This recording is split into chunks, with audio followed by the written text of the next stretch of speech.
Hi, a recent film I watched was The Monkey, the adaptation by Osgood Perkins of Stephen King's short story. It follows the two twins, who one of whom is quieter and more gentle, the other is a rash, overbearing bully, whose father leaves them a toy monkey which bangs a drum, and every time you turn the key in its back and cause it to start beating the drum, someone dies horribly. Over time, they realize that they can't allow this to fall into the wrong hands, so they throw it down a well. But years later, as adults, they find it coming back to haunt them.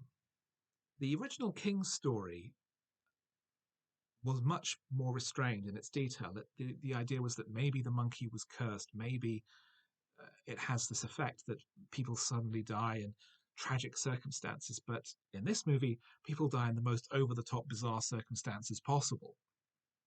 And it compares very poorly, I think, to the Final Destination films, where there is a sense of this is plausible. These things could hang together.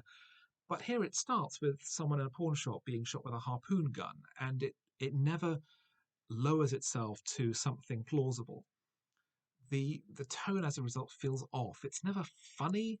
It just feels forced and actually quite depressing because of its grim, negative worldview about the inevitability of death. Perkins was apparently working through personal issues while making the movie.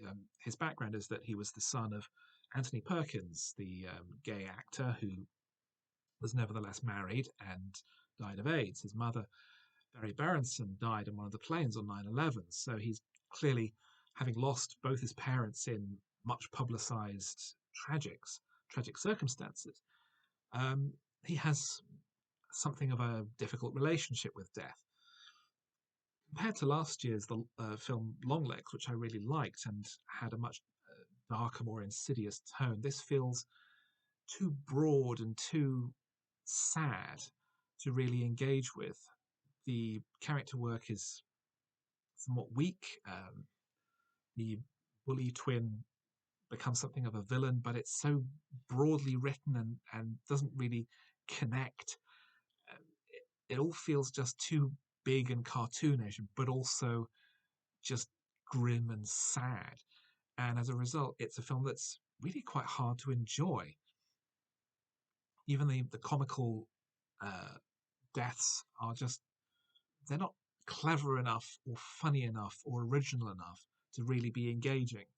And as a result, it feels like a bit of a weak imitation of the Final Destination stories, particularly with the complete lack of explanation of what the monkey is and why it exists. I found it to be very disappointing, and particularly after the success of Longlegs and one of the weaker films this year. It's been quite a strong year for horror in 2025, and so far this has definitely been the weak link.